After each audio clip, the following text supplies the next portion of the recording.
Elle est aujourd'hui impensable en France, mais existe encore dans d'autres pays.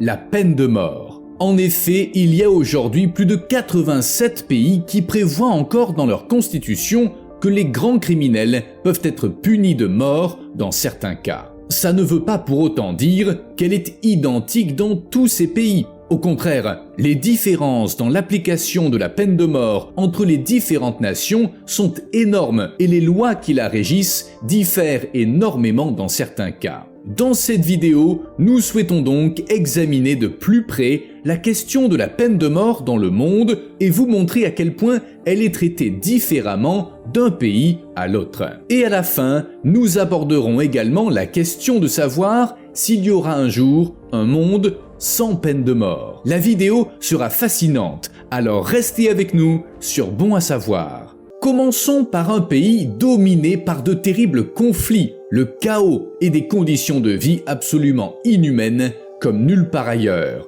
le Yémen.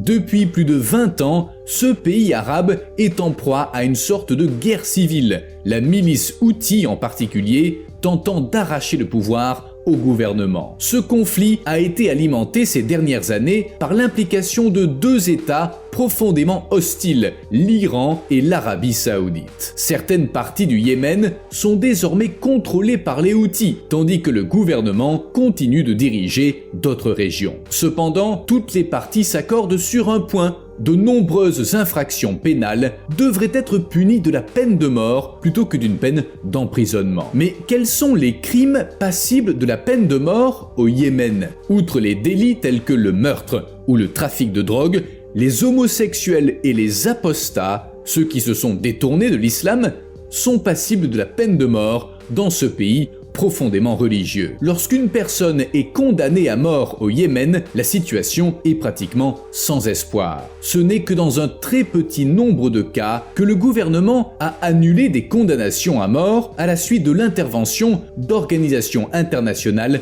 de défense des droits de l'homme. La plupart du temps, cependant, c'est le contraire qui se produit. Quelques jours seulement s'écoulent entre les décisions de justice et l'exécution de la peine de mort au Yémen. Cela serait impensable dans d'autres pays où règne l'état de droit, car il n'y a souvent même pas de possibilité d'appel.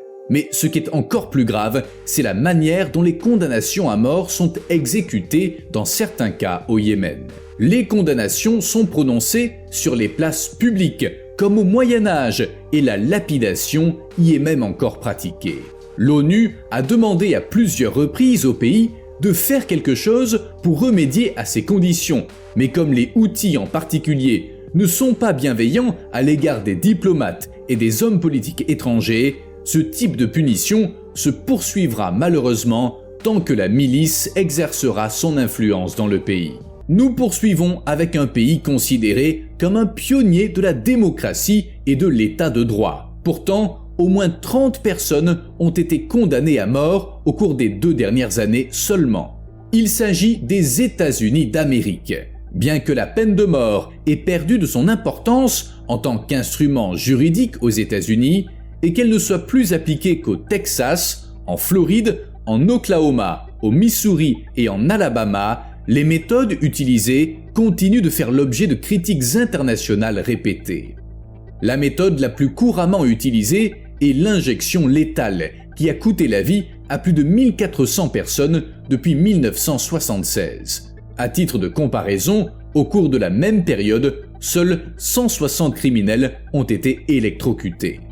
Depuis cette année cependant, une nouvelle méthode a suscité une vive controverse dans le monde entier. En janvier, en Alabama, pour la première fois dans l'histoire, un condamné a été mis à mort par l'azote. Il a été équipé d'un masque respiratoire à travers lequel il a inhalé de l'azote, ce qui a entraîné sa mort par manque d'oxygène. Pour beaucoup, les méthodes d'exécution cruelles en vigueur aux États-Unis ne sont pas le seul problème. Après leur condamnation, de nombreux condamnés attendent parfois plusieurs années libérés avant la fin de leur jour. Cette période en prison est considérée comme la pire que l'on puisse imaginer, car on perd tout espoir et on s'effondre complètement sur le plan mental. Cependant, cette période d'attente présente aussi des avantages. Certaines affaires ont été rouvertes entre-temps et de nombreux prisonniers ont été condamnés à des peines différentes ou ont même été acquittés. En Californie, un juge a même statué en 2015 que la longue période d'attente était contraire à la Constitution américaine, raison pour laquelle il a suspendu la peine de mort dans son État. Bien qu'il y ait encore de nombreux partisans de la peine de mort, y compris Donald Trump, qui veut même rétablir la guillotine, beaucoup considèrent que les États-Unis sont sur la même voie qu'Israël. Bien que la peine de mort n'existe pas dans ce pays, elle a été appliquée une fois dans l'histoire du pays pour un crime particulièrement grave, contre le SS Oberbannführer Adolf Eichmann pour son rôle terrible dans l'organisation et la mise en œuvre de l'Holocauste pendant la Seconde Guerre mondiale. La situation en Chine est tout aussi extrême. Là aussi, les condamnés sont exécutés par injection létale, mais il arrive que l'on utilise une arme à feu. Le nombre de condamnés est particulièrement choquant. La Chine est de loin le pays du monde qui prononce le plus grand nombre de condamnations à mort. Bien que le gouvernement ne fournisse pas de chiffres, Amnesty International estime qu'au moins 6000 condamnations à mort sont exécutées chaque année. Il y a plusieurs raisons à cela. Au total, les habitants de la République populaire de Chine peuvent être condamnés à mort pour plus de 50 infractions. Il s'agit d'infractions violentes telles que le meurtre, mais aussi d'infractions non violentes telles que la contrebande ou la corruption. Ce qui est particulièrement extrême cependant, c'est que la divulgation de secrets d'État est parfois passible de la peine de mort. Rien que depuis 2010, cela a conduit à la condamnation à mort de plus de 30 espions travaillant sous couverture pour les États-Unis. Par ailleurs, en Chine, le délai entre le verdict et l'exécution n'est généralement pas de plusieurs années comme aux États-Unis, mais de quelques semaines tout au plus. La situation est similaire dans d'autres pays asiatiques, par exemple en Inde, en Malaisie et au Japon, où des personnes sont encore condamnées à mort. Toutefois, une affaire au Vietnam attire actuellement l'attention. Une femme d'affaires, Truong My Lan, a été condamnée à mort il y a quelques jours pour avoir été impliquée dans une importante fraude. Dans le cadre du plus grand scandale financier de l'histoire du pays, elle a détourné plus de 11 milliards d'euros, un montant équivalent à 3% du produit intérieur brut du Vietnam. Le dernier pays de cette liste se trouve en Europe. C'est également le seul pays européen qui maintient encore la peine de mort. Il s'agit de la Biélorussie, dirigée depuis 1994 par le président Alexandre Loukachenko, qui est la dernière dictature d'Europe. Bien que les cas de condamnation à la peine de mort ne soient pas aussi nombreux que dans d'autres pays, Amnesty International craint de plus en plus que la Biélorussie ne revienne bientôt à une approche arbitraire de la peine de mort, comme c'est le cas dans d'autres pays. En 2023, Loukachenko a introduit une loi selon laquelle la haute trahison est désormais passible de la peine de mort, au même titre que le meurtre ou les crimes contre la sécurité publique.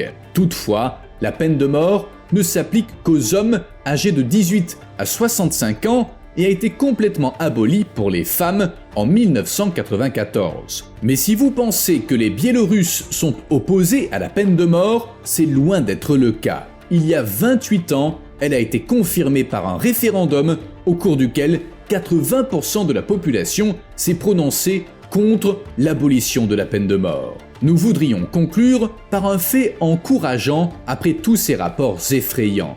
Alors qu'il y a près de 30 ans, 147 pays appliquaient encore la peine de mort dans le monde, ce nombre a chuté de 40% depuis lors. En moyenne, au moins 3 pays ont aboli ce type de peine chaque année depuis 1990.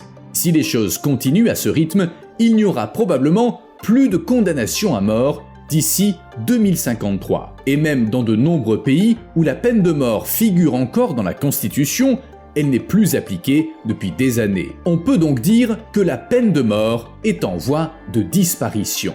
C'est tout pour notre vidéo d'aujourd'hui. N'hésitez pas à nous donner votre avis sur la peine de mort dans les commentaires. Au revoir et à la prochaine sur Bon à savoir.